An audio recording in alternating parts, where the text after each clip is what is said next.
Life. Y ya queda hecho. A ver, chicos. Esto funciona así.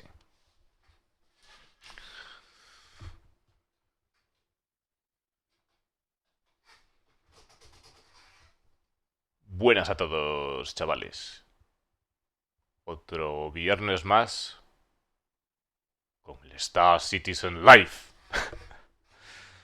Que en este caso nos van a hablar de todo acerca de las naves militares. Así que dentro asunto que llegamos tarde a la Invictus.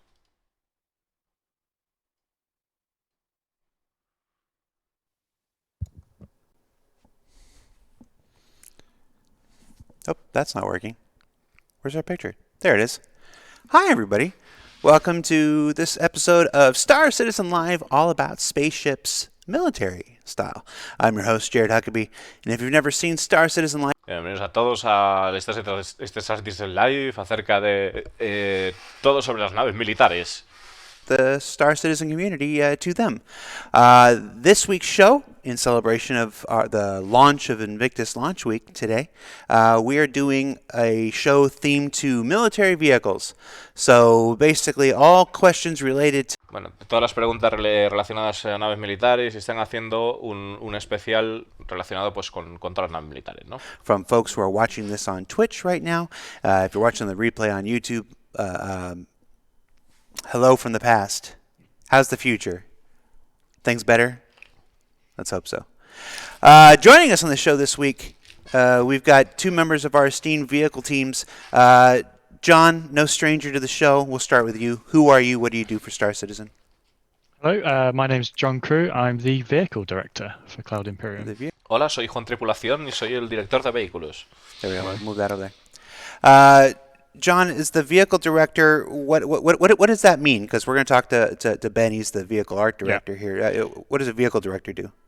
So I look after the 5 vehicle teams in the company. So we have 2 content teams, one in the UK, one in the US. And then we have the 3 more feature-based teams. So we have the vehicle feature team in the UK, the vehicle experience team in the UK, and the vehicle technical team in the US. So tienen 2 equipos, uno en Estados Unidos, otro en Estados Unidos, y uno en Estados Unidos y otro en Estados Unidos, ¿verdad? Uno en Estados Unidos y otro en Reino Unido, y aparte equipos de características. Concepts, production, vehicle features such as docking, the experience such as missile operator mode, and then the back-end low-level stuff that the vehicle tech team does. Gotcha. The whole spread. Claro, luego, bueno, tendrían lo que sería un equipo dedicado a lo que es la creación de conceptos, otro dedicado a un equipo que sería el Technical Vehicle Team, por así decirlo, y que se dedica a hacer, pues, qué acciones se pueden hacer, ¿no? en lo que es con las naves y demás. Y el equipo de Feature Team que se dedicaría pues a experimentar todo lo que es el tema del docking y tal, y aplicar las cosas que recibe del equipo, bueno, tanto del de arte, evidentemente, porque es la nave, y del equipo de tecnologías para poder aplicar esas tecnologías a las naves, ¿no? Ya vimos en una ocasión que nos explicaban cómo hacían todo el tema de los interruptores de la luz y demás, y luego pues el equipo de Feature Team pues aplica esas características a lo que son las naves, ¿no? I'm Ben Curtis. I'm the Vehicle Art Director and the Weapons Art Director for Star Citizen.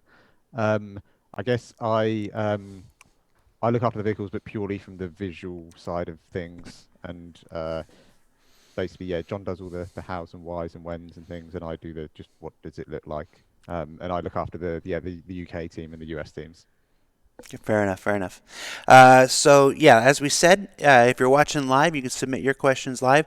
We will be attempting to focus the questions this week exclusively towards military vehicles. There may be a question here or there that apply to all vehicles in general, but for the most part, you know, because this is Invictus and we still have IAE later in the year and everything, we're going to try to focus this one entirely on military vehicles. So with that in mind, let's start off with a kind of obvious question here. What actually separates a military vehicle from a civilian vehicle? Is this only a lore thing, or does it actually have some role in design and even art? Vale, aquí están respondiendo una pregunta que les puse, pero bueno, supongo que es una pregunta que ya tenían planteada ellos. Que es, ¿qué es lo que realmente separa un vehículo militar de uno que no lo es? I can take the start of this. It's no one thing. There isn't like a single defining feature that goes this makes this thing a military ship. It's a combination. So let's talk about gameplay side first. Traditionally, they are obviously more military-minded, clues in the name, so they tend to be more focused on either offensive firepower than the equivalent civilian ship. So they might have more guns, they might have a larger size equipment of guns. The good example we have is the F-7A Mark II Hornet, which is in Squadron. That is, on the face of it, a snazzier, sharper looking Hornet, but actually all of its weapon mounts are +1 size, so it absolutely rinses through targets. And then you also have the defensive side, so they might be more armored, they might have more countermeasures. Again, they're designed to be used in military operations where you are expected to be both attacking and being attacked, so they're geared. Claro, está comentando que la diferencia pues, que no es una sola diferencia, es un conjunto de cosas que suele ser enfocado que las naves militares pues tienen más potencia de fuego, más o armas de mayor tamaño. Por el lado de lo que es, tiene un poder mayor de ofensiva, como por ejemplo la F-7A, que aparte de tener una forma más afilada, pues tiene también comparado con la F-7 normal, pues la que tenemos nosotros, ¿no? Pues tiene más capacidad de fuego, ¿no? Y en el lado defensivo, for that. más contramedidas on the lore side and maybe a little blindaje. on the actual art side, that military ships in the real world now have very different things to like maybe ships is we'll use ships as the analogy. On a military ship, you'd have the captain's quarters and the XO's quarters and a brig. You're probably not going to have a brig on a civilian cargo hauler because that's not what civilians do. So the facilities on board are different. They will bring gameplay in the future, but it's that combination of.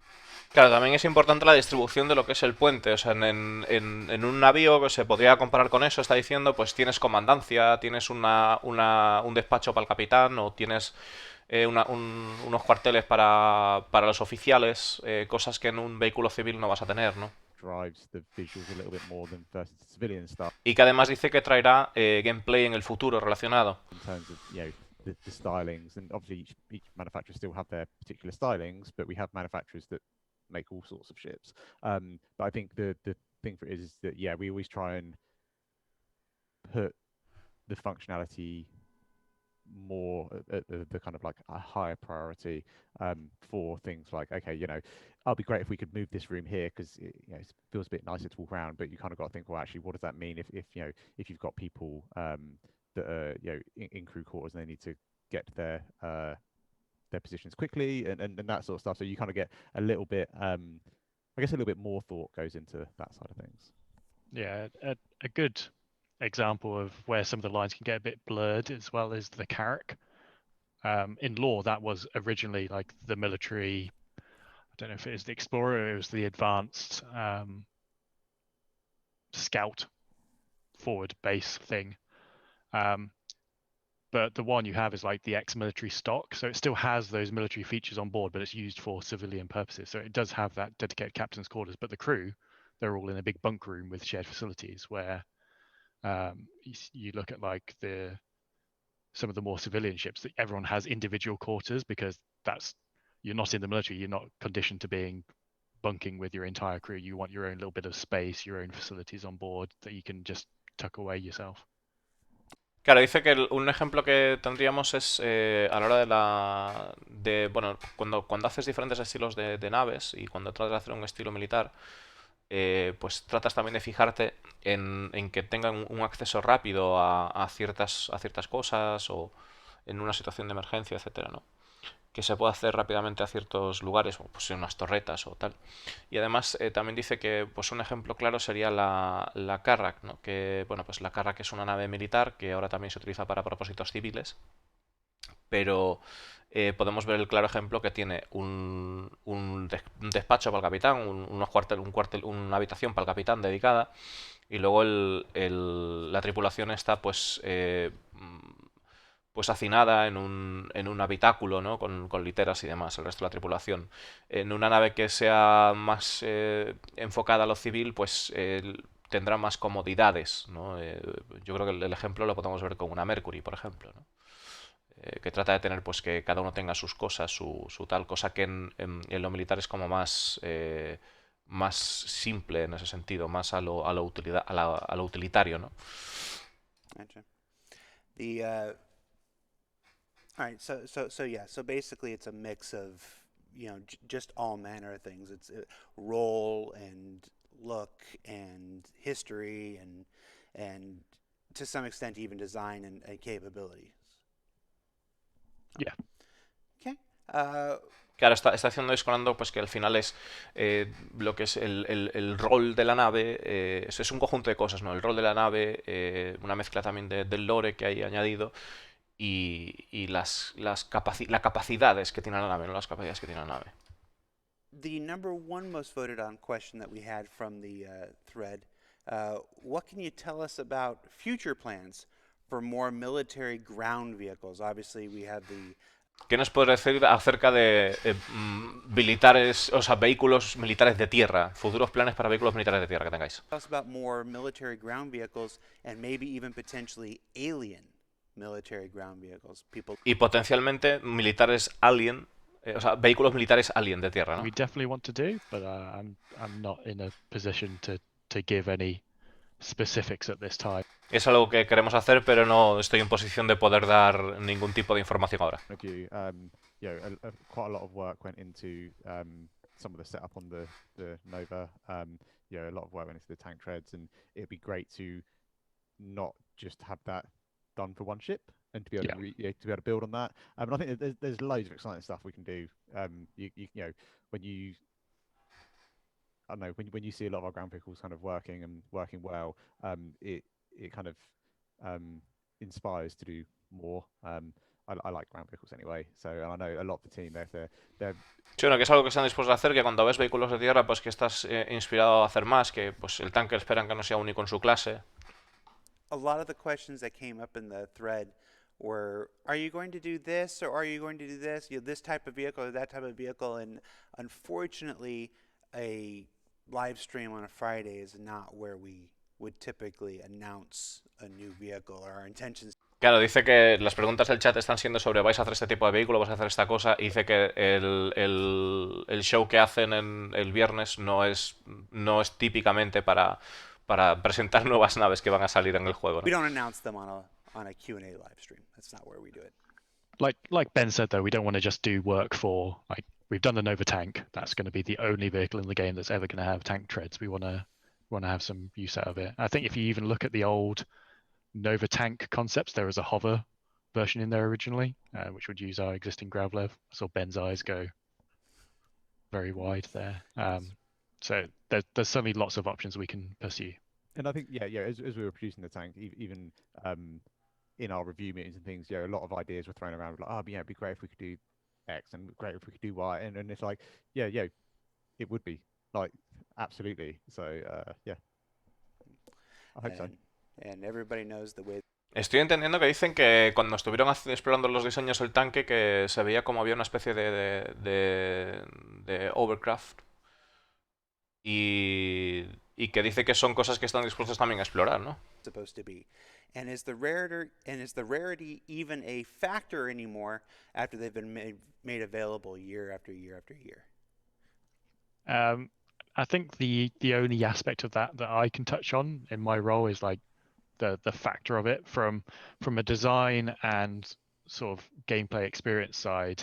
It's not something that we factor in because if we take the current scenario now, imagine a world where we'd released a ship that there was only 50 of them ever created, and from a gameplay side, we have to consider the scenario that all 50 of those would turn up in the server right now today and not destroy everything and have an equal and enjoyable experience. So from my side, as the gameplay side, the rarity of them is not a factor. We have to consider those sort of scenarios.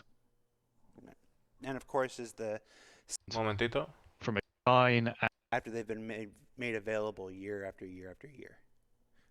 Everybody knows the way that we prefer to announce our ships is pretty even. We factor in because if we take the current scenario now, from the only aspect. How rare are military-based capital ships like the Polaris supposed to be? And is the rarity even a factor anymore after they've been made available year after year after year?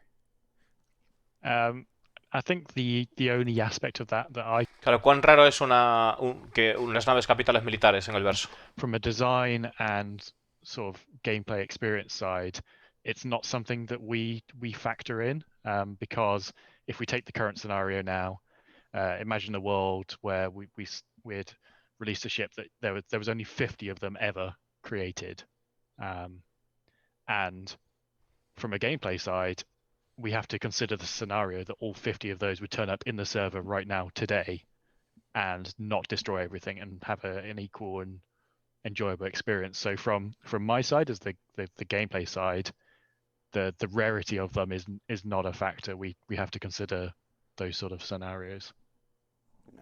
And of course, is the Claro, dice que por el lado del gameplay la rareza de las naves es algo que tienen que considerar en el sentido de que imaginaros que aparecen 50 en un server y destrozan todo, ¿no? O sea que como que tiene que haber cierto control de flujo de naves que hay de ese estilo, ¿no? Que tengan esa potencia. scale of the game. Estamos hablando de Idris y tal, o sea, imaginaros, yo qué sé, 50 Idris de golpe en un servidor o cosas así, es mucha candela. Changes, year after year as the game continues to grow, as more tech comes online, as more backers enter the community and stuff, all of those scale numbers change and shift, and they grow along with it. I know it very commonly. Claro, además dice Discolando que a medida que los jugadores vayan aumentando, el número de jugadores vayan aumentando, las naves y estos números que tienen contados para este tipo de naves, pues va aumentando, ¿no? Va aumentando, entonces que es un porcentaje de la población que hay en el juego, pues en base a eso pues es donde saca los números para decir qué cantidad de naves son limitadas o no, ¿no? Something from the chat. When you look at the list of military vehicles that are in game right now, scroll by. What do you see as still missing or needs to be filled out more? Cuando veis la lista de naves militares que hay en el juego, ¿qué veis que sigue faltando? We obviously have a lot of military ships in the game. It's one of the questions that people ask me quite a lot. It's like, why do we have so many combat ships? And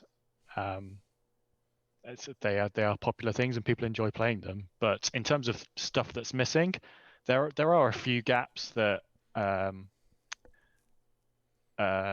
less populated than we'd like, because we want to provide choice for players when they're playing a game, and if you've only got one ship of that. Claro, está diciendo de que las naves militares siempre son divertidas, ¿no? Porque la gente pues la disfruta, hay un montón de naves de militares, pero sí que es cierto que hay ciertos roles o ciertas facetas que lo que quieren dar es opciones, variedad para escoger. Naturally an opportunity there to both expand that in sizes each way. We could do a much larger one, we could do a much smaller one, or something to do with the actual mines themselves.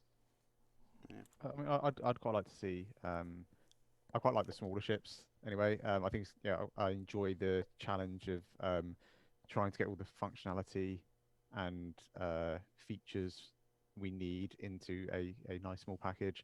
So I think doing like a little kind of single-seater reconnaissance like vehicle, something that isn't necessarily armed to the teeth, but can just get in and get out. I think would be quite fun. Military Merlin. I don't know. Military Merlin. Terrapin. Está hablando de que a él le gusta hacer naves, el reto de hacer naves pequeñas, de tener toda una serie de características en un paquete pequeño, en un pequeño paquete, y está comentando de hacer una Merlin militar y cosas por el estilo. Wheels. I honestly wouldn't mind a Terrapin on ¿Mm? Military Merlin. I don't know. Military Merlin. Yeah. Terrapin on wheels. I honestly wouldn't mind a Terrapin on wheels. Terrapin con Just ruedas. literally stick the wheels on the bottom of the thrusters. Just let it roll around like that. Okay, chat. I'm gonna do it.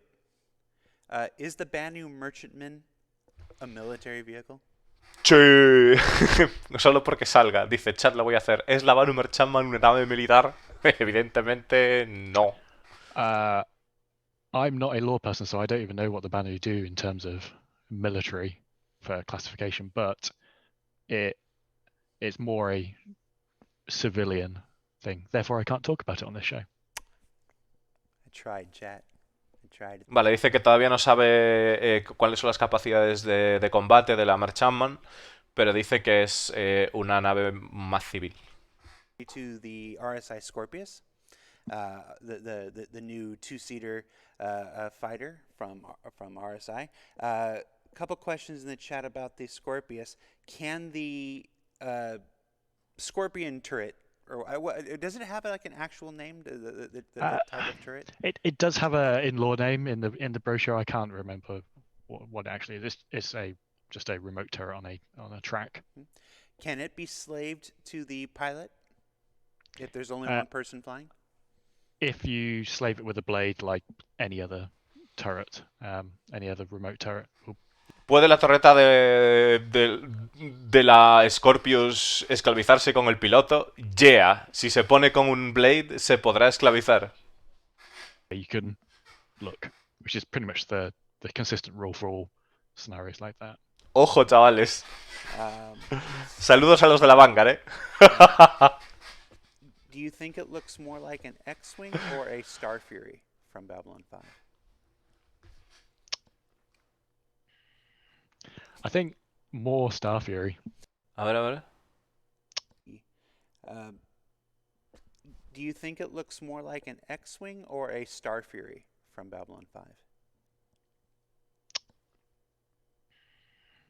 I think more Star Fury. Honestly, I think it looks... No sé lo que es Star Fury, pero dice, si le pregunta si parece más un X-Wing o una Star Fury de una serie que no sé ahora cuál es ahora mismo. Dice que más como Star Fury. The differences in like the swept wings and just the angles, it's not quite as much as it seems on first glance. Yeah. There is a very popular account on Twitter called the Spaceshipper.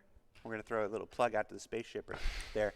Wonderful account that tracks the development of spaceships in all, genre and media and stuff like this.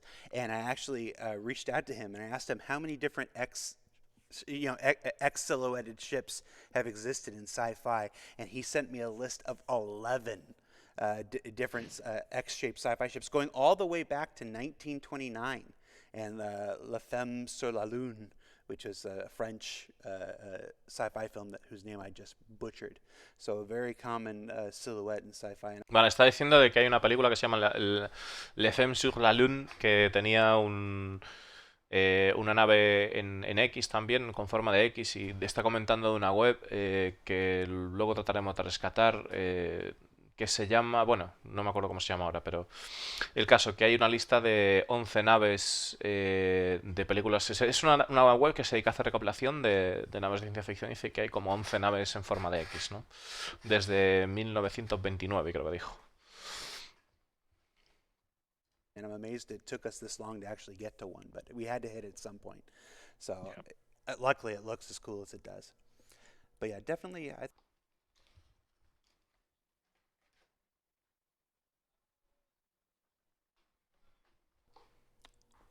All right, this isn't from me, I swear. When the Genesis Starliner was first introduced, there was a mention of a military troop transport variant, as well as mentions of the Star Seeker and Star Hunter variants as well.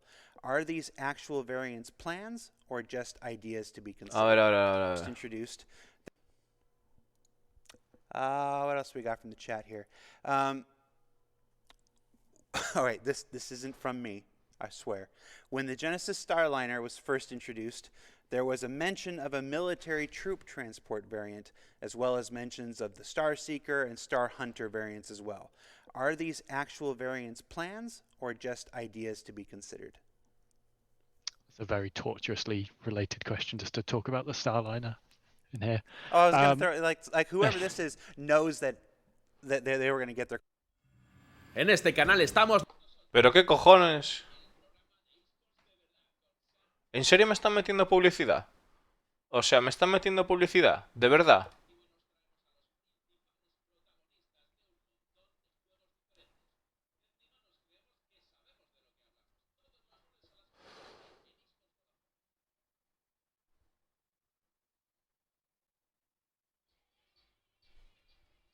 Qué pasada.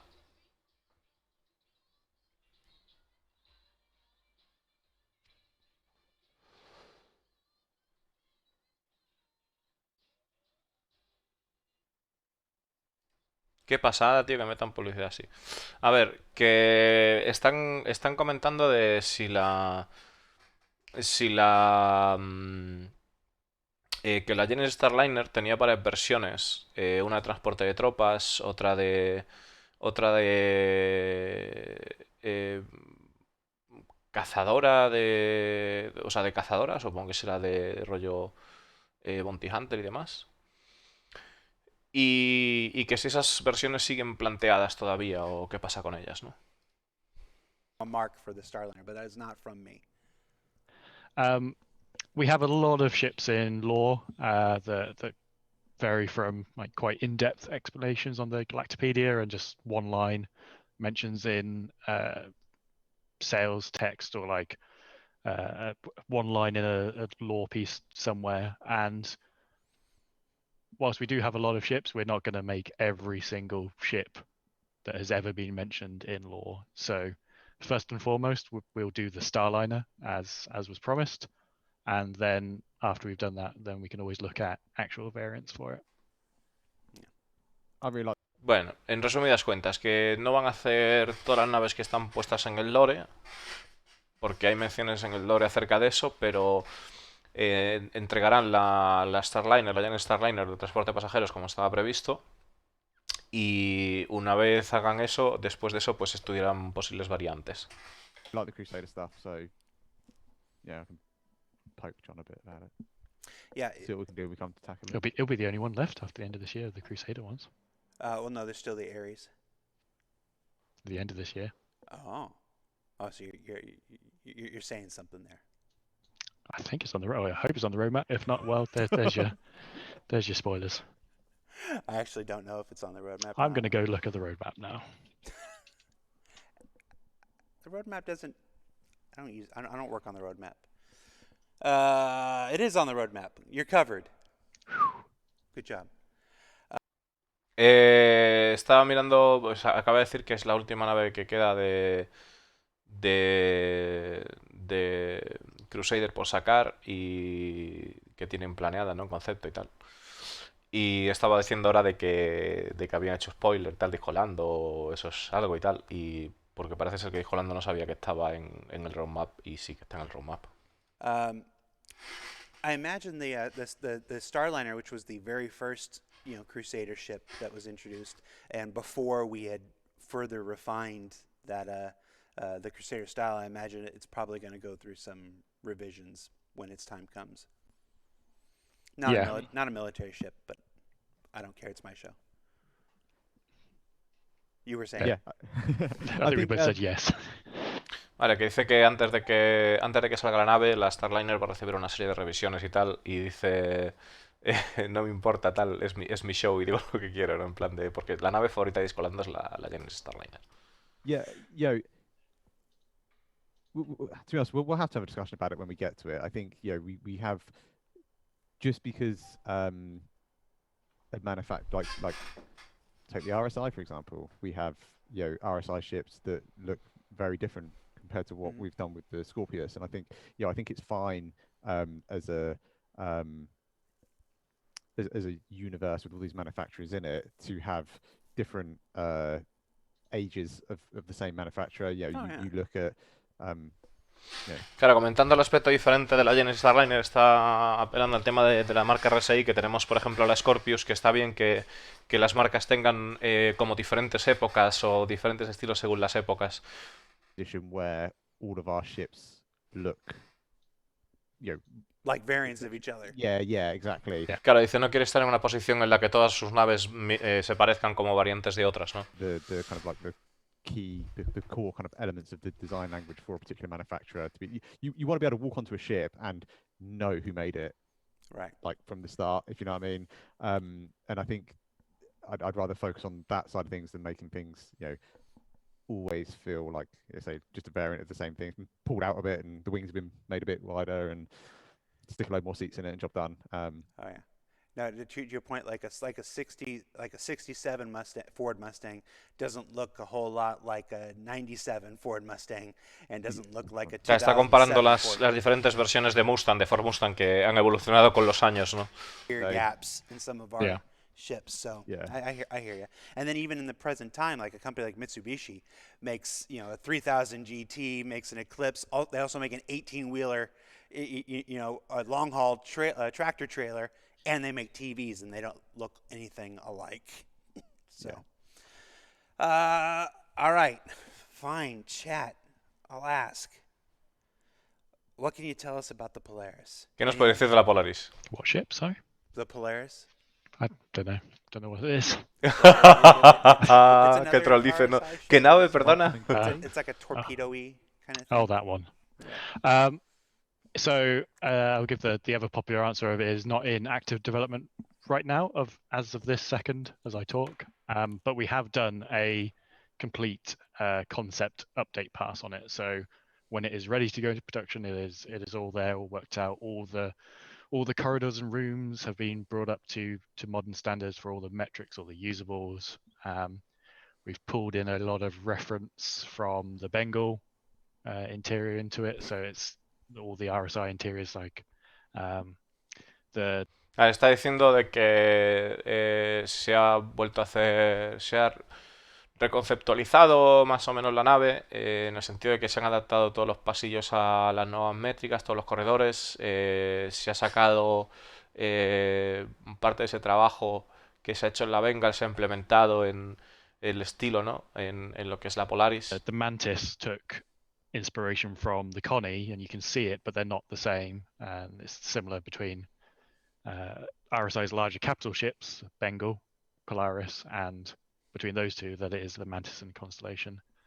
And the other thing that's the big change on the Polaris is it did get a bit bigger, as all things do, but the trade-off for that is now the hangar is to the standardized metric for the fighter size class that it's supposed to hold. So it's not a very weird size that it was. It is a standard, like, I always forget what the player facing category is, but internally dev side it's an extra small one. So that's your Gladys's, Sabres, they will all fit in there, and a Scorpius. Oh, mamá. Bueno, está diciendo de la Polaris de que ha crecido, ¿no? Como todas las naves eventualmente lo hacen. Y que el hangar pues servirá para, en cuanto a jugabilidad, pues es un hangar extra para naves extra small en el sentido de que puede caber una Sabre, una Scorpius, una Gladius, todo ese tema. Right, so the Scorpius will fit inside the hangar. In its folded wings back position. Right, don't try to... I mean, it will fit in if you put it the other way. You just might not have your wings left. I know what people are like. All right, so yeah, it's many of the questions we're hitting that part of the show here where a lot of the questions in the threads were, can you give us an update on this ship, and can you give us an update on this ship? I do want to say using John's answer for the Polaris as a baseline here, not every ship is in active development at all times. So sometimes when you're not hearing about a ship, it's because there is no new information to give about the ship. It's not an active Me está diciendo que a veces cuando no escucháis acerca de una nave es porque no hay información nueva de esa nave, dices colando, ¿no? It's very much kind of dependent on we may have few big ships in active development, or we have lots of little ships in active development, or some ships we might jump on, do a bit of work on, and then actually something else comes in, and so yeah. That's a good point there. I think it is caveated on the roadmap tracker that I see the comments on Spectrum and Reddit a lot of, this ship on the roadmap stops in this quarter. That means they're finished. That doesn't necessarily mean we're finished. We quite often pause things to go work on something else. Like from an art point of view, you might have at the early stages of the ship, you might have 3 artists working on it, but then as we get towards kind of further through the pipeline, it's actually it makes more sense actually if we bring in 5 artists onto this ship now, and then we can close it out a little bit quicker, or we can spread the work out a little bit more evenly, and so things do stop and start, and sometimes even you'll work on a ship and then you're like, okay, well actually we've got to a point now where we need to hand it over for another department to do their work, but they've focused on another feature, so it's going to be a while before we get their work done on it, and there's no point in us kind of like steam rolling off into the sunset to deliver everything, and then at the end of it go, oh actually we didn't support this feature and that feature. So we kind of we work on a quarterly process, and our planning is quarterly, so we react quarterly as well. And for those asking, so what ships are in development, check the public roadmap. The public roadmap. Bueno, está diciendo de que a la hora de trabajar o de asignar diferentes trabajadores a cierta nave, pues que lo que van haciendo es que pues, se ponen a trabajar en una nave, pero basado en lo que es la programación, en lo que está planeado para un trimestre determinado, en base a las características que se puedan implementar o que no, pero que eso se va ajustando según el número de personas que trabajan en una nave, tanto el número de personas que trabajan en una nave como la nave que se está trabajando, a medida que van avanzando los trimestres. Map is basically how you can, if it's listed on there, it's in active development, and if it's not listed on there, let's see what else we got. Okay, so we did the Polaris. Let's do. Por cierto, también ha dicho que la Polaris no estaba en desarrollo activo ahora mismo. También lo he comentado, que eso es importante. Let's do the Pegasus. That's the other big one that's all throughout chat. What can you tell us, if anything, about the Pegasus escort? ¿Qué nos podéis decir acerca de la Pegasus? La Pegasus, para que no sepáis, es una nave que fue anunciada hace bastante tiempo en la web de RSI y consta de... bueno, se supone que se sabe muy poco, ¿no? Se supone que puede llevar hasta 7 naves a bordo, pero no se sabe realmente nada. O sea, se supone que es el carrier dedicado más tocho que tiene el juego ahora mismo, yo creo, ¿no? De que no sea Bandul. ¿Vale? Escort carrier. Not a huge amount. It's still a thing.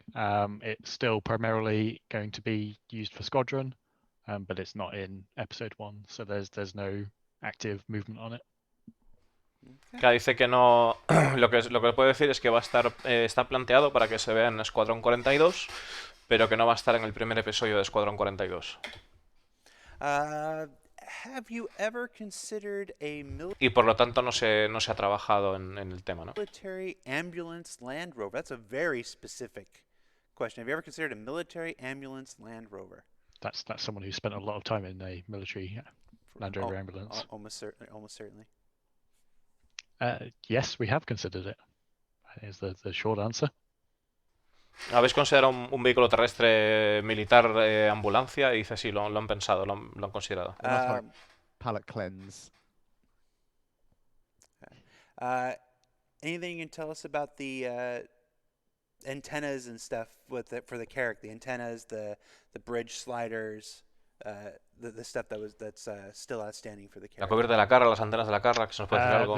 The jump antennas will be there when we have jump points.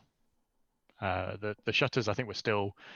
When we did the model of it, we left them off because we weren't quite sure how we wanted to do them. We modeled them out, proved it out in concept, but we never transitioned that to actual in-game. And we have been doing some performance work on the Carrack, which maybe Ben can talk about what and why we were doing it. Las antenas estarán cuando esté el punto de salto y con respecto al casco. So part of the, I guess, what we were talking about before, yeah, we have times between ships, and one of our artists, we decided to kind of put a bit more of a focus onto looking at our ships and our processes and working with the graphics team and the rendering team to see what performance costs we can save. I guess one of the in our game, like John's mentioned, there can be points where you could have a large number of the same ship turning up, or you might have a number of completely varied ships turning up into kind of one player space. And what we're finding is that whilst our ships were okay when you were kind of up close and personal with them, when they were kind of off in the distance, we were hitting some not great performance budgets. So we kind of just took a step back, took a look at it, worked out what we could and couldn't do, and just through sort of a better understanding of the way our engine works, we kind of made significant improvements on the Carrack. The Carrack was, it's not by any means our kind of worst performing ship, but it was kind of middle of the ground. And we've got a lot of ships that actually, off the back of that, we've then kind of looked into and gone, oh, actually, do you know what? These are actually, they're working. En resumen, lo que está contando es que es un tema de rendimiento, de trabajar con los equipos que se dedican al renderizado y demás, para tratar de buscar soluciones que no tengan tanto coste, el poner esa típica, esa mecánica que cubra lo que es la parte frontal de la nave, y que cuando conozcan más acerca del motor, tengan más conocimientos, pues podrán meterse más en ese asunto. Kind of go back and revisit those and go, actually, yeah, is it achievable to deliver the ships to the visual standard that we're aiming for and that support all the functionality that we require and still be those original budgets? And the short answer is no. By the time we kind of go in, and even just things like the dashboard interaction system, that separating off all those individual elements into their own interactive buttons and things like that adds costs. If you look at what we've done with the Gladius recently and adding in all the kind of the ship component panels and the access panels, that's all work that we've kind of got marked on to do for our other ships, but that all impacts costs. So what we need to do is, we don't want to just be piling in feature work and then suddenly being at a point where we've completely tanked the performance. So what we're kind of trying to do is every time we're adding something in, we're revisiting the way we create the assets and see where we can make savings. And with the Carrack stuff, like I say, a lot of it was just really digging into the kind of like we know where we can save performance, but it's really spending the time and kind of getting into the details, and a lot of it's to do with our like our lighting setup, our vis area setup, the way we do our LODs, and you pull really far away from our ships, and a lot of the details that when you're working up close on a ship and you're manually doing these LODs, you can get a little bit kind of tunnel vision on what you're working on, so it's kind of actually looking at things and how they're going to be used in the game. So I'm rambling. Yeah, we're making some great performance wins on the Carrack. That was our first one, and we'll be rolling on to more as we kind of chip through the backlog. Yeah, hopefully players don't even notice a visible difference on it either. No. Claro, está comentando en general de que bueno, que cuando hacen cuando están haciendo el pase de gol, por ejemplo, de la Gladius, que le añaden todo ese tipo de cosas para acceso a los componentes, demás, combustible, bueno, ya sabéis, ¿no? Que al final, pues eso también hace un impacto en el rendimiento, en el coste, ¿no? de tener esa nave en el juego. Entonces, siempre tienen que ir a revisitar opciones pues para tratar de reducir costes de la nave. Están comentando que en el caso de la Carrack van a hacer un par de pases en ese sentido para tratar de reducir los costes de que eso se cargue en el juego, y espera que los jugadores ni siquiera se den cuenta, ¿no? Dice Juan Tripulación. Bueno, espero que los jugadores ni siquiera se den cuenta de esos cambios, pero al final se trata de tratar de buscar maneras de poder ahorrar, digamos, el coste que supone poner esa nave en el juego para nuestras máquinas, servidores, etcétera. Y también pues visitar eso, lo que es ese apartado, antes de meterse en añadir más y más características, Porque dice, también comenta, ¿no? Que muchas veces cuando estás trabajando en una nave, pues que se te pone la tunnel vision, ¿no? Y tienes que, o sea, el vision de túnel, tienes que evitar eso y tratar de ver el conjunto completo de lo que estás haciendo para tratar de llegar a una solución aceptable, ¿no? Um, If anything, we've been improving the visual pop and the kind of like the LODs as by just spending a bit more time thinking about exactly what the player sees. and to give, I think, a rough ballpark number.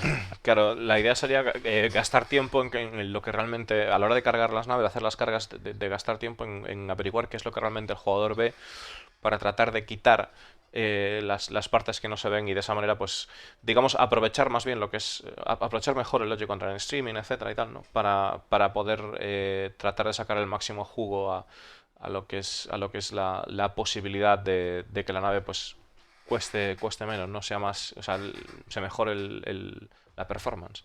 Minor details, but yeah, mostly went in. Gotcha. A bunch of people in the chat. I know the answer to this one, but I want to see if I can prove a point here. A bunch of people in the chat are asking about the Crusader Jupiter carrier.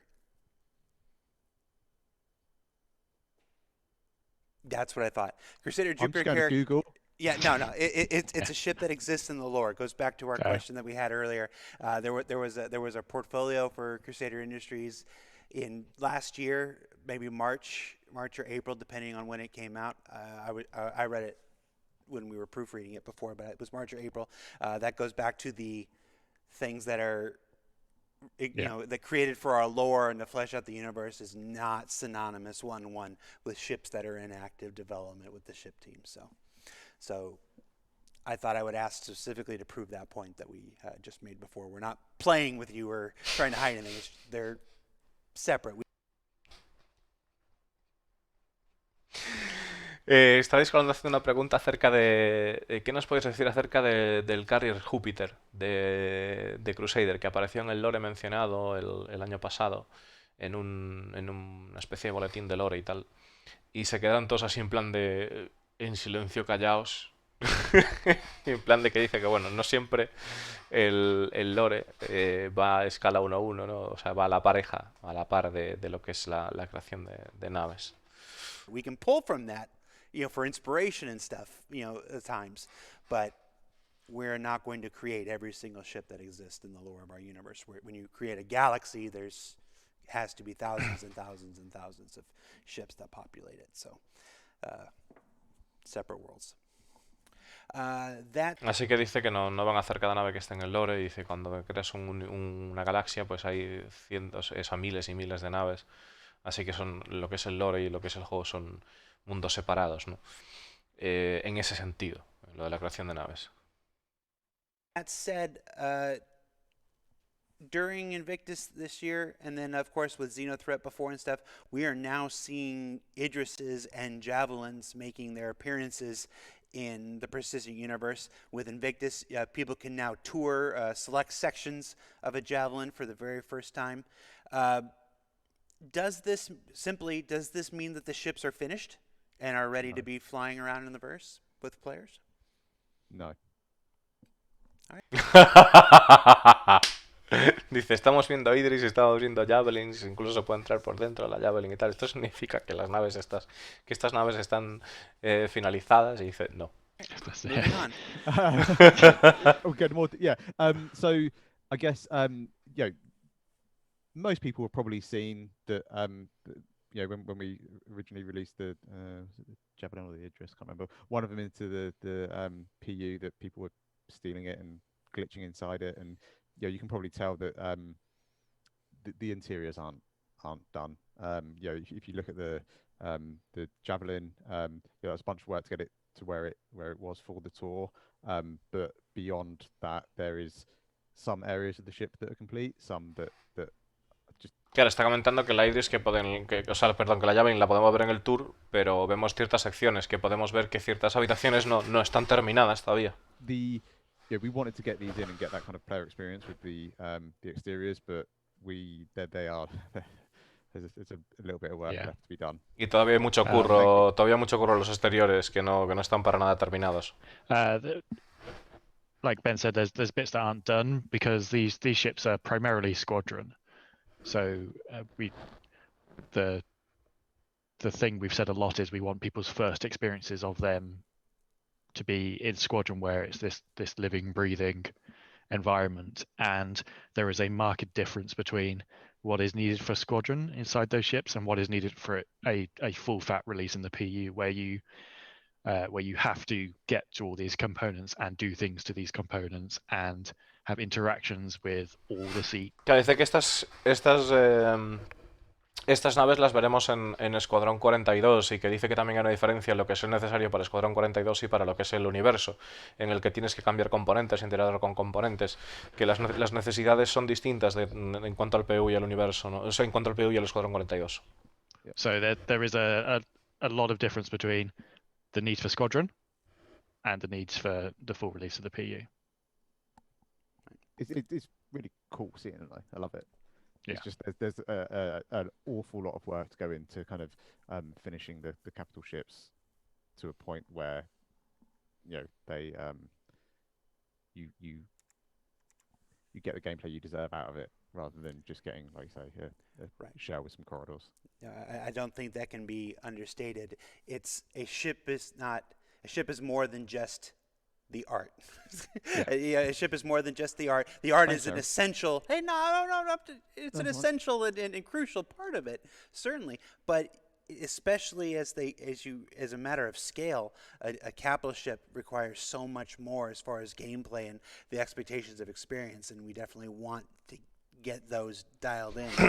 Claro, al final de que dice de que una nave capital requiere mucho más de simplemente hacer lo que es el apartado visual y demás, que hay toda una jugabilidad incluida a bordo y que quieren llegar ahí, ¿no? Quieren que eso sea disfrutable. I know people want to do that, but that's not what we want for us. Let's see. The Tavaran Prowler stealth capabilities are less than ideal. Is this something that will be addressed when the new radar and scanning systems come online? Yes.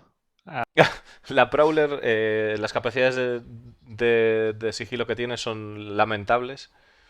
Dice si se va a revisitar esto, se va a revisar cuando metan el tema de los escáneres, y dice que sí. But it makes the whole system nothing like the current system. O sea, dice que el nuevo sistema de radar scanning va a cambiar todo lo que es lo que vemos ahora. O sea, no es que... O sea, que va a cambiar la percepción que tenemos del sistema. Prowler to be stealthier. But obviously with such a huge change like that, it's probably going to take a few patches to get everything where we want it to sit. There's a lot of big changes coming to vehicle systems in the next few patches, and they are all requiring across the board balance changes. So whilst the initial release... Claro, dice que hay muchos cambios para vehículos en los siguientes 3 parches y que todos quieren balanceo, o sea, todos requieren balanceo y ajuste, y que pues a medida que vaya pasando el tiempo, pues a la Prowler se le verá una mejora en ese sentido. Plans for ocean-based vehicles. Maybe. That was going to be my answer. To have more planets with oceans. Are you already making plans for ocean-based vehicles? Maybe. That was going to be my answer. Maybe. We could start the eternal debate. Vamos a tener más planetas con océanos. Estáis haciendo planes para vehículos pues de agua, y dice maybe, quizás. Obviously, the argument everywhere. Very coy here. Being very coy. All right, we'll move on. Is a spaceship underwater a submarine, or is a submarine in space a spaceship? That question's going to haunt me for a little while. Yeah. ¿Un submarino que va al espacio es un submarino espacial, o una nave que puede estar en el agua es una nave submarina? ¿En qué quedamos? Esa es la pregunta que puso, ¿no? The original concept layout for the ship, I don't think it certainly never had like the full kitchen that the C2 now has in there, because when we came to build these ships, we almost entirely changed the interior design and layout. And having the full kitchenette for the C2 was something that we we built in, and then we sort of take it away for the other variants to make it fit in the space. And we probably went a bit too far in taking things away. So we'll be looking at, in future patches, a way of getting food making facilities Yeah. back on. It won't be the full kitchenette like the C2 has. Claro, están hablando de que la M2, bueno, que a la hora de sacar y poner cosas para hacer las diferentes variantes, igual se le fue un poco la mano y que tendrán cocina, pero no tendrán una cocina completa como tiene la C2. The looking at the different modules we have for all three variants and what we share between all three variants, you're like, oh yeah, okay, this feels kind of like quite natural, and then you're like, oh no, but that in the next variant puts it, right next to the armor. Well, why would you want to be like, oh, no, making your coffee, getting you armored up? Maybe that works. But yeah, trying to find like a natural place for it to fit we'll work something out. Yeah, the M2 and A2 again is another problem where there is very limited like commonality between the two of them internally. At least we've got a toilet next to the seats. Just a hot plate that sits on top of the power plant. Yeah, exactly. Pizza oven.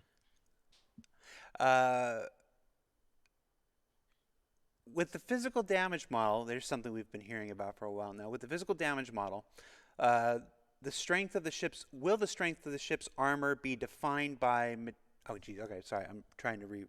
With the physical damage model, the strength of the ship's armor will be defined by material and thickness. Are special materials for military and civilian armors planned, and will we be able to change the armor of our ships? That's a few questions in one there. Vale. Es una pregunta que dice que tiene de contemplación varias preguntas, ¿no? Dice, con la fiscalización del daño, la armadura vendrá definida por el grosor, diferentes materiales.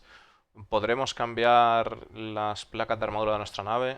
Yeah, no So, yes, there will be different materials for military and civilian ships. And we can even go down to the granularity of like. Sí, habrá diferentes materiales para naves militares y civiles. A slightly hardened material that gives it some improved properties. In the first version of the physical damage rollout, we would not be letting you swap these things out. Whether we change that in the future, that's up for debate internally. But it's going to be such a apocalyptic change to how the game plays when that comes in. Like as people have predicted and we've talked about, all the existing meta for combat and damage and gameplay will be null and void with it, because you'll be moving away from this DPS race of just decreasing 1,000 hit points to 0 and winning, to moving to targeting specific areas and disabling ships and doing something with those disabled ships. Vale, lo que están hablando es de que, bueno, de que con respecto a materiales y demás, en las primeras versiones no, pero en futuras versiones está a debate, y que además será un cambio radical para lo que es el combate, en el sentido de que en vez de hacer una carrera de DPS como estamos haciendo ahora, porque las naves son sacos de vida, iremos a atacar ciertos componentes y deshabilitarlas y luego hacer algo con ellas. Think about like the sort of like the sports car analogy. You get you can get a Porsche that is all aluminium or all metal, and then you get the top version, the GT3 or whatever that is completely stripped back, and it's got the carbon it's got carbon fiber body panels and carbon roof or whatever it might be. And I guess that's a similar approach we may or may not take to some of our ships. And as far as the people in the chat asking when, keep an eye on that public roadmap, folks. That's basically all the best information we have about when is there on the public roadmap, and a lot of folks go through to make sure that's as accurate and updated as it can be. So check that out. And if it's not on there, then don't expect it in the time that it's not on there. Medium fighters have been in an awkward place for quite a while. They don't often offer enough firepower to be worth taking over a much more agile light fighters, nor do they have the ability or agility to make up for their smaller components and lack of firepower compared to heavy fighters and larger ships. Are there any current plans to make them more viable? I agree with everything this person said.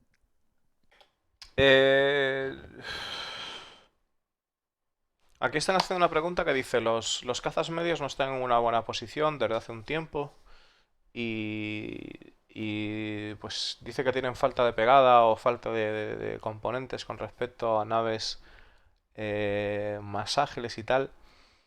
Yo la verdad creo que no estoy de acuerdo, ¿no? No estoy de acuerdo, o sea, creo que... Bueno, yo en enfrentamientos que he tenido yendo con Hornet, he repartido bastante estopa. Quizás falta lo que es el tema del blindaje, pero bueno, vamos a ver qué nos contesta Juan Tripulación. Yes, and this is another thing that we could probably spend an hour alone talking about. I briefly mentioned it earlier with the radar and scanning stuff. So there are other features coming.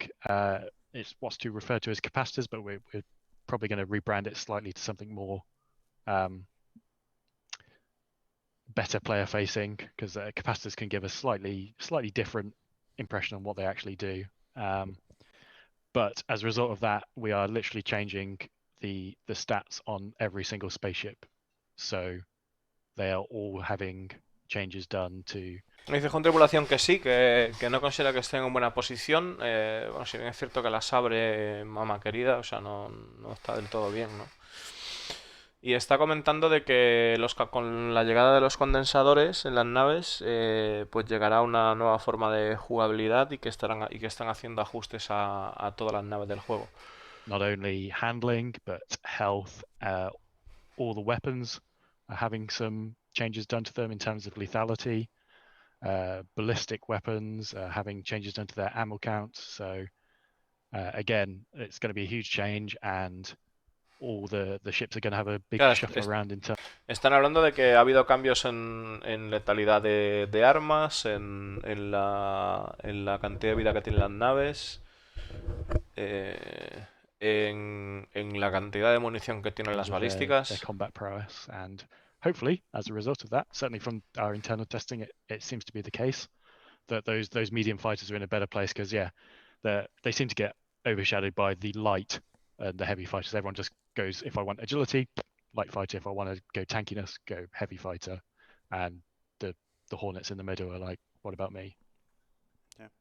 And I understand there's some discussion going on right now about the ship archetypes and light fighters, medium fighters, heavy fighters. Like maybe those designations will change in the future or something. Yeah, they might change in name, but the roles won't really change, but they might just sort of get lumped together in more clear-cut categories.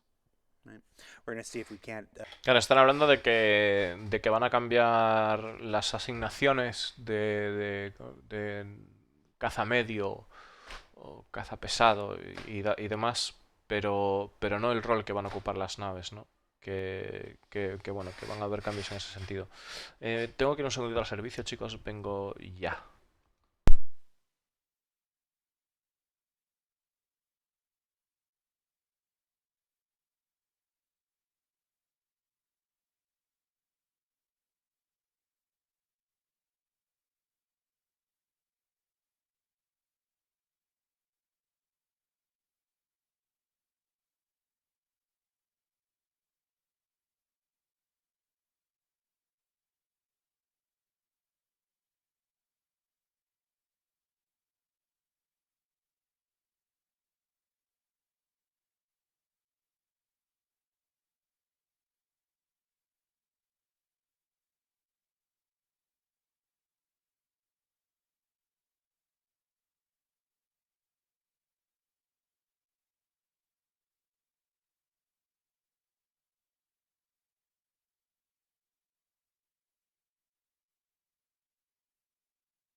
Ya estoy por aquí. Dive a little bit more into ship archetypes and stuff maybe next quarter for folks who are wondering. It's still being worked out at the moment. It would be irresponsible to talk too much about it right now, but when we get it more in line, we'll cover that.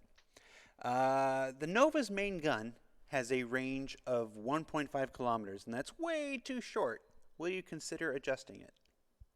Yes. So we did some very last minute changes before 3.13.1 went live to fix some issues, and it sort of it fixed those issues, but didn't hit all the goals we wanted, and the lack of range was an unfortunate casualty of that. So we'll be looking at that again. Que están hablando sobre el Nova Tank, que tiene el arma ahora mismo un rango de 1.5, o sea, de 1500 metros, y dicen que bueno, que quieren que si esto se va a quedar así o tal, y dicen que bueno, que han hecho una serie de ajustes y que esto lo revisarán y lo cambiarán. As kind of a follow-up to the physicalized damage question there, what is the time to kill supposed to be? Like, when all is said and done, we talk a lot about the changes. You just called it an. Claro, ¿cuál es el tiempo de muerte? ¿Cuánto debería tardar en matarse una nave, no? ¿Cómo debería ser en el futuro? So when we're talking about when the new radar, when the new scanning, when the new physicalized damage, when the item components, when the archetype switchover happens, when all is said and done, what are we aiming towards? What are we working towards? What Claro, cuando estén todos los sistemas nuevos de radar, el blindaje, los condensadores, toda la mandanga, ¿cuánto vamos a tardar en matar una nave? ¿Cuánto se supone que deberíamos de tardar en matar una nave, no? Talk to us about what we're working towards here. It's a very hard question to answer because there are so many systems at play there. Even with those two examples of an Idris and Constellation, if the Idris hits you with that railgun fully charged out the gate, it's going to be seconds. If they miss, then it's going to be much longer. But as a general broad, extremely broad, don't hold me to this in many patches time, it is not going to be the short 10-15 seconds that we can experience now in those scenarios where fights are over before. Claro que no está pensado en plan para que sea 10-15 segundos como hay ahora mismo en un escenario, sino que, bueno, hombre, si te pega una Idris a una Constellation con el Railgun, pues va a durar segundos, ¿no? Pero la intención es que the actual combat within that time will be a much more intense and exciting thing. Claro, dice que lo que es el momento del combate va a ser algo mucho más intenso, mucho más excitante. Y que bueno, que no van a ser ese tiempo de 10 segundos, 15 te mato. Like you kind of just said, I'm an old World of Warcraft player, and you think some of the boss fights there, you get, some of those can take a decent amount of time, but then by the time you get it down, you know exactly what you're doing. That you can speed run most things. But that's it's going to be really exciting. Claro, dice que refiriéndose a World of Warcraft, que tú, por ejemplo, pues cuando haces un boss por primera vez te puede llevar un tiempo, pero ya cuando aprendes a hacerlo y tal, pues lo haces antes, ¿no? Y eso se podría extrapolar a una nave grande, que ya cuando te sabes el truquillo para dar, bueno, el truquillo, los puntos a que tocar, pues va a hacer las cosas más rápido, ¿no? The combat now is definitely not how it's going to be, with not even in the next few patches, but let alone with physical damage, because the combat till then is very much time to kill. The outcome of combat is somebody explodes every single time, and that's the only outcome there is at the moment. And the chance of that happening with physical damage is radically reduced, because that's only going to happen if you do a critical hit to their power plant and it explodes. You're much more likely to then have a disabled ship that either needs boarding. Dice que ahora está hablando de que las posibles salidas del combate son las explosiones, ¿no? Ahora mismo, o sea, la mayor parte del tiempo es explotarte de seguido, y que eso en el futuro no va a ser así. O sea, para que eso suceda tendrías que darle un daño crítico a una planta de potencia. Lo más habitual es que haya naves deshabilitadas en los combates del futuro. Do you hide on board your ship and hope they don't come and find you? Do you call for backup? It's just going to change everything. Yeah, I think physical damage for me is really exciting, but also really scary, because like from an art point of view, it then does, the way we make our ships has a real impact on their performance. And yes, we will be balancing things with the materials used, and that that will be like how we kind of balance the ships out. But if we always get a little bit of stick for, oh, there's a big empty bit of space behind this wall and that sort of stuff, and it's like, well, that might not necessarily be such a bad thing when you get to proper hull thicknesses and physical damage. And having all your main systems just exposed across the main core of the ship and being there right for the picking versus having them nicely tucked away in the belly of the ship, can make a big difference to the way the ships are going to behave and how combat's going to feel. So yeah, it's super exciting, but a little bit scary. Yeah, there's a lot of content changes will be done to support it, and like, even if it Claro, dice que todos los cambios que se van a producir, el hecho de la forma en la que vamos a combatir con las naves y ese escenario en que las naves estén deshabilitadas, que es un reto para ellos en cuanto a los cambios en contenido que se van a producir, y sobre todo pues todo el tema de recuperar pues todo el tema de la medicina, chatarra, etcétera. O sea, que va involucrado con eso al final, ¿no? And for the Gladius, it's kind of in a sorry state right now. the Gladius. No, not Gladius. Geez, Gladiator. I hope it's not too sorry. We just Yeah. done a pass on it. No, the Gladius is great. The Gladius is great. Do you have anything planned for the Gladiator? The Gladiator. Yeah, we're aware of where it sits. It's not ideal. A few patches back, we did actually do sort of. It wasn't particularly publicized, but it did have some behind-the-scenes tuning done on it to try and boost its ranking up the analytics, and it did actually have a good impact on that, especially with Xena threat, where torpedoes became a menace. It had some very big flaws that were in the setup that had gone untouched for a while. So the Bombay doors, they only had like 50 health, which is a stiff breeze, and so when you shot them, you lost half your torpedoes because they were attached to the doors. So we buffed them up. We buffed some of the wing mounts, like the gun mounts on the wings, but the actual where the wings attached to the body, because again they had far too low hit points, and just a strafing shot across the ship, you could, if you did it from underneath, you'd hit the Bombay, it would lose all of its torpedoes. You'd hit a wing, blow that off. You've lost half your guns, half your missiles. So we did do that pass. From an art side, I think the turret probably is the biggest offender of. It's very much our old methodology of doing turrets, where you're sat in a turret and the pitch is your neck, which isn't a great experience for keeping everything in view, compared to our more modern ships where you sit in a almost ball turret and it moves. And for me personally, that's where I want to go with all our turrets, is have that, because Claro, está comentando un poco sobre la Gladiator. Están diciendo de que como que está un poco abandonada, ¿no? Y dice que sí, que están conscientes de la posición en la que está ahora mismo el Gladiator. Y sabéis que esa nave está que bombardera, que a veces me habéis visto decir que es para mí la que mejor MFDs tiene, ¿no? Y mejor cockpit tiene, o una de las mejores, ¿no? Me encanta ese cockpit. Y están comentando de que, bueno, de que han hecho el pase en su momento, de que cuando te disparan que saben que sí, que no están en una buena posición, que tienen que revisarla, ¿no?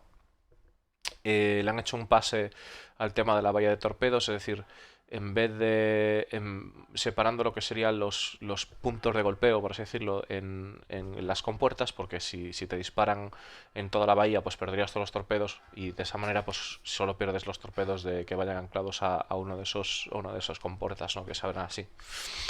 Y aparte de eso, comenta de que quiere revisar también lo que es la sensación de la torreta, pues como que siente que cuando estás en la torreta que simplemente subes el cuello y ya está, y que eso no, que quiere llegar a otro tipo de sensación, y que además quiere hacerlo para todas las torretas del juego. because it provides a consistent experience across the board. You don't have these weird turrets where I'm in this turret and I look up and down and my neck moves, or my neck moves that way because it's fixed, but you're keeping it one-to-one with your inputs. John likes to just cause headaches for me. Yeah. And the team to solve. Pretty much. JD Binge, the M50. Is the M50 a military ship? M50's not a military ship. It's a racer ship. It's a racer / interceptor. Yeah. Uh, I don't think that makes it a military ship, though. I don't remember it gets having. half a question by being half a military ship. What can you tell us about the M50? Anything? Uh, Is there anything uh, new planned It's a for it? racer. I know it was going to Yes. get different engines at one point. yeah, we still have those ¿Qué second. nos puedes decir acerca de la M50? La M50 es una nave militar y dice, es medio medio, o sea, porque dice que es una nave interceptora, pero eso bueno. Y está comentando ahí Jolando que iba a tener la posibilidad de cambiar el motor o algo de eso, ¿no? Second engines to make, but it's just gone down the priority list of things. Like the art is done, but it requires some work from the tech team. Vale, la parte artística está hecha, pero requiere trabajo sobre del equipo de tecnologías. Sooner, and one is the correct De way. cambiar el motor, ¿no? The problem being, it has 2 thrusters on the back, and swapping it out changes it to 1 thruster. So we need to make sure IFCS handles that scenario, which is not a common scenario where. Que está haciendo una cosa interesante, que es que el cambio de motor, en vez de tener 2 thrusters en la parte de atrás, tendrá uno, y eso pues cambia el IFCS tiene que poder adaptarse a ese escenario. Okay. We have got 5 minutes left, so let's see if we can do some lightning round stuff here. See how many of these we can squeeze in before we're done. What's missing in game to make dropships necessary to carry troops? Nowadays, you can carry like 5 players in the back of a 100i, or even 20 in a Cutlass Black. So why would anyone use a dropship? ¿Por qué alguien usaría una nave de despliegue de tropas específicamente cuando hay otras naves para hacerlo? The classic clown car question. The big thing that will stop this, or maybe not stop, because I know how tenacious people are doing things, that will disincentivize it will be the life support system. So the ships are all going to have a life support item on there, and that life support item is going to be tuned for that ship and that ship's crew. So its life support generates the oxygen and scrubs all the carbon dioxide out. So it will be filling it at a rate that the designated crew can. Claro, una de las cosas importantes a tener en cuenta es el soporte de vida. El soporte de vida estará ajustado a cada nave según demanda de la tripulación que supuestamente deba de tener. Entonces, habrá un oxígeno, una cantidad digamos, de renovación del aire determinada para una tripulación determinada. Consume. So if you've suddenly got 5 people in the back of your 100i that's only designed to take 1 person, you're going to be using the air 5 times quicker than the system can produce it at a very basic, simplistic level. So I guess the air is going to run out, and you're going to be stuck in your spacesuits, and then you're going to use your spacesuit air, and then bad things are going to happen. Claro, dice que si por ejemplo vas 5 personas en la parte de atrás de una serie 100, pues utilizarías está pensado para una persona, así que estarías utilizando 5 veces más el aire del que está diseñado, entonces luego tendrías que usar el aire del traje y luego pues cosas malas van a pasar. Looks a lot cooler as well, doesn't it? Rather than like trying to just farm a bunch of people out the back of a 100 to actually be like proper dropship. Yeah. Force reactions are the other thing, and we've seen more iterations of that come in where if you crash into things, your person gets thrown across the floor, or when the ship's banking, you're staggering and you can't move. So if you're not actually strapped in a seat, and a bad player hits the ground a bit too hard and they drop, you're not getting chucked. Myself personally, I've been thrown out of ships in our design playtest where someone's been doing low flying and we've clipped the ground, and I've been stood on the back ramp foolishly, and it's just thrown me out the ship, and I've died when I probably. Claro, está diciendo Con Tripulación que también están las reacciones, las force reactions, ¿no? Reacciones de fuerza, que en el caso de que pues haya una colisión, pues los jugadores van a caer por el suelo, que hagas un giro brusco, pues los jugadores también no van a poder moverse o van a quedarse pegados y tal, que es importante tener un asiento, y que él en su propia experiencia incluso fue expulsado de una nave en unas pruebas que estaban haciendo cuando estaban haciendo un vuelo rasante y rozaron el suelo, y él pues salió expulsado de la nave y murió. We should have been sat in the seat. Okay, chat, you want me to waste some time on this? Okay, Kraken. Anything you can tell us about Kraken? It's not a Que nos diga algo de la Kraken. military ship. I'll take time thinking about that, but there's no more news. It's not in active development. No hay más noticias, no están en desarrollo activo. It's got a theme. Is the Saber Raven considered a military vehicle? La madre que los parió, tío. Me cago en la puta publicidad de los cojones, colega.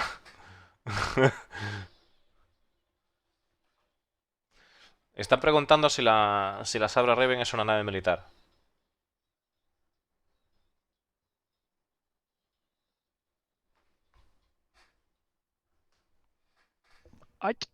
Not for me. Para él no, That's dice. not to say there is a line of law somewhere that says it is a military vehicle, but it is, for me, it's not to the same military standard as the base saber. Brain completely gone there. Dice, para él no está en los mismos estándares que la Sabre base. Me encanta. Let's see. Will the Nova fit in a Polaris with your upgraded hangar? If you can load it in from the top somehow, I guess. Podría Let's caber see. un Nova en una Polaris, en el hangar de una Polaris, y dices, si lo cargas desde la parte de arriba, pues supongo. See, Parachute attachment come in. Yeah. now that the Nova has treads, will you revisit the Vanguard landing gear? Well, that's a deep cut. Yeah. I was going to say yes, but John sounded a little bit more hesitant, so maybe not. Claro, ahora que el tanque tiene orugas, ¿revisitaréis el landing gear de la Vanguard? It's yes, but Okay, it's good. a low priority. Dice que sí, pero tiene una prioridad baja. We want to. We got rid of them in the original Vanguard, and then we brought them back when we redid it. And it's the same with any ships that have wheeled gears. We want to have them actually function like they look, so you could do rolling taxi. Claro, dice que se trajo en su momento, luego se volvió a quitar, luego se recuperó de lo que son las orugas de la Vanguard, y dice que sí, que quiere que funcionen, y que además quiere que funcionen todas las ruedas de las naves, que es algo que harán en el futuro, pero tiene baja prioridad. Ways, but in the grand scheme of things, it is very low down the list to spend programmer time on. Why does the Terrapin have 2 seats, pilot and scanner, but only 1 bed? ¿Por qué la Terrapin tiene 2 asientos y solo una cama? Because it's a one-person ship. Porque es una nave para una sola persona, efectivamente. You're not expected to fly and scan with that big radar dish at the same time. No se espera que estés volando y escaneando con ese gran radar al mismo tiempo. Acordaros de que esto es muy importante, el soporte de vida. El soporte de vida es jodidamente importante, ¿eh? How come when I run over players with the tank, it doesn't obliterate them? That sounds like something for the actor feature team. Let's see. All right, last one. How is player-facing modularity progressing? Player-facing modularity, we introduced the idea of it. What was it, back in 2015? What can you tell us about? Possibly. ¿Qué nos podéis decir acerca de la modularidad de las naves, ¿no? Desde el punto de vista de jugador, o sea que lo podemos hacer in-game, en definitivo. Lots of ships. Yep, there's quite a few ships that we've promised with it. They're all still going to have it. We in the near future are putting the vehicle tech team on actually doing the tech to allow this, and we're going to start with the Retaliator, and they are simply working on the tech first, and we want to get that functional, and then we will work out when we release the actual modules. They may not be the same time frame. You may get the tech in first and then spend a quarter or two working on those modules because they were done quite a long time ago. They're like the seats are not quite to the current standards. So we will do that. The technical issue with it at the moment is we need to have object containers for these rooms that swap out. They need to be items that swap in and out, but we need to have that link between the contents of that room and the parent ship. So on the Retaliator. Claro, están comentando de que hay unas pocas naves que habían dicho que iban a hacer esto y se va a hacer. El tema de la modularidad. Dice que tienen que resolver la parte técnica. En este caso pues van a empezar con la Retaliator y que puede pasar un par de trimestres una vez se acabe esa tecnología para que puedan empezar a trabajar con el tema de pues realmente que podamos ver esa modularidad. Que los módulos pueden ser un poco diferentes de lo que estaba planeado o de lo que estaba pensado. y que tienen que desarrollar un tema con respecto al Logic Channel Streaming para, eh, para que de alguna manera relacionarlo en cuanto a la relación que tiene ese objeto, digamos, esa entidad, ¿no? que despliegan con lo que es la nave madre. Later, you have those torpedoes, so they need to be self-contained within this room. You detach it, and you can put another room in there. Because if you did that at the moment, you just have these 2 torpedo arms dangling through your recreation room. So it is planned. We're still working on it. It's not. Claro, dice que ahora mismo si se hiciera así tal cual, pues si tuviéramos la habitación de torpedos, pues simplemente tendríamos los torpedos colgando ahí en el aire, tal como está ahora, y que habría que meter que esos torpedos estén anclados a ese objeto que se suelta, ese habitáculo que se suelta, ¿no? Y que está planeado, It's pero not a que... cut feature. Like I see plenty of people saying that we're never doing it again, and we just do it in select circumstances. Not every ship is going to have a modular feature. Claro, no todas las naves van a tener una característica modular, sino solo ciertas naves, ¿no? Yeah. and again, that, Oh, go ahead. so I was saying that kind of touches on the, the feature team may have time in their schedule to be tackling some of this stuff, but that might not necessarily align fully. Where possible, we're always trying to line this stuff up, but the company's pretty big and everyone's working on a lot of things at once. So it's not always the case that we can go, okay, cool, the feature team is finished on X week, and then Y week we just start on the art, because sometimes Y week we might be 2 months away from closing out a capital ship or a single seat or whatever it might be, that we actually we need laser focus on this, and we can't afford to just like up and leave to finish that. Priorities. All right, gentlemen, that's it. Thank you so much for taking the time. We're actually over time now, so I got to let you go. I know you got reviews to get to. Folks, 3.13.1 is live on the live servers now. Invictus launch week begins today. If I'm not mistaken, sometime during this show or earlier, a new trailer for Invictus went out. You can check that out too. Be sure you log into the game every day over the next week to check out all the different events. Be sure you check out Spectrum. There's a bunch of different contests and activities going on along with the in-game stuff, and of course across all social media. So there's lots to do this week. Check it out. The Scorpia should now be available to everyone who's interested in that. So we showcased that on ISE yesterday. You can check out the website now to learn more about that. And of course, come every day this week, there'll be new manufacturer days throughout Invictus. And who knows what's coming. I actually don't. I'm saying who knows. I'm not part of that anymore. I don't know. So check it out. And for those asking, yes, the Pico balls are real. I wasn't like lying last time. There's 9 of them. There's 9 of them. Nobody still found them yet.